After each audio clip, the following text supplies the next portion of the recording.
Hello Stampers! Today I am going to show you a video on my favorite Stampin' Up! Tool. It's the Stamp-a-ma-jig, and in the last 10 days I've received 3 questions about this on exactly what it is and how it works, and so I figured this would be a great place to try making a video because it's kind of hard to describe how to use this over the phone or in an email. So I thought I would show you how it works. So this is the box that it comes in. Well, this is an old box. It's probably updated since I bought this a while ago. And I actually just put the box in the closet, and I keep this part out on my desk. This is the insert for the box, which has your imaging sheet and then the Stamp-a-ma-jig positioner. And so these are the 2 pieces that you use for your Stamp-a-ma-jig.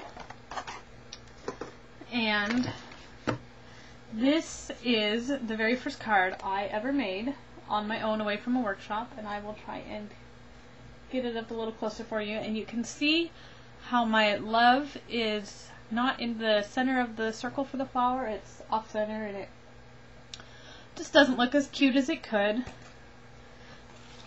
And then this is my second card that I made, and you can see that the thinking of you is crooked. And of course I had the card completely put together before I put a sentiment on it, and so it just kind of ruined the whole thing. So to prevent that from happening and to prevent the waste of cardstock, you can use your Stamp-a-ma-jig. And so what you would do is you would take your stamp set, and I am right now using the Thoughts and Prayers stamp set. It's brand new to the new catalog. And this stamp says, "Thinking of you, please know that I care." And for this card I actually just want the thinking of you, and so I'm going to be inking it up with a marker. And you just kind of hold the marker probably about a 30-degree angle, almost flat, to rub the ink on. And you take your positioner and you line your imaging sheet. I don't know how well you can see this on the camera, but you just kind of butt that up in this corner here. And you take your stamp, and before you put it down, you butt it up in the corner of the positioner, the Stamp-a-ma-jig positioner, and just press it straight down, and you get the thinking of you image on the sheet. So let's see if you can kind of see that there. And the great thing about the Stamp-a-ma-jig is that it is an, I guess, ambidextrous tool. It can be used either way, right-handed or left-handed. So it works both ways for both stampers, both types of stampers. Now this is the part that I forget a lot, and this just makes it easier for me. It's a thing of my personal preference. I will re-ink my stamp setup before I go any further, because I have found a lot of times that I forget to re-ink, and then I get everything lined up exactly where I want it, and I have to go re-ink, and then by the time I've come back I've moved something, and just gives you a few extra seconds of time that you don't really need to add in there. So once you have your stamp all inked up, you take your imaging sheet and you place it on top of what you want to stamp your image on. And I am lining it up underneath the tree. This is also from the same stamp set. And so I have it where I want it.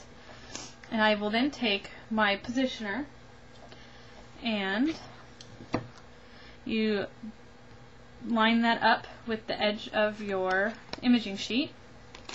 Take your stamp, huff on it, or breathe on it, line it up, and stamp down. And there my image is perfectly placed. It is straight. The nice thing about this tool is it's got like a foam cushioning on the bottom, so it helps it prevent from sliding around, so it's not just plastic on the bottom. But this is great for all of the wonderful 2-step stamping sets that we have.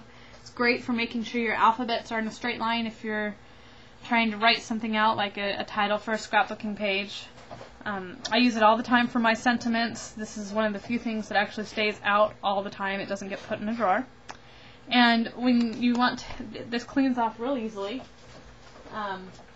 You can spray if you want, you can spray your Stamp and Scrub.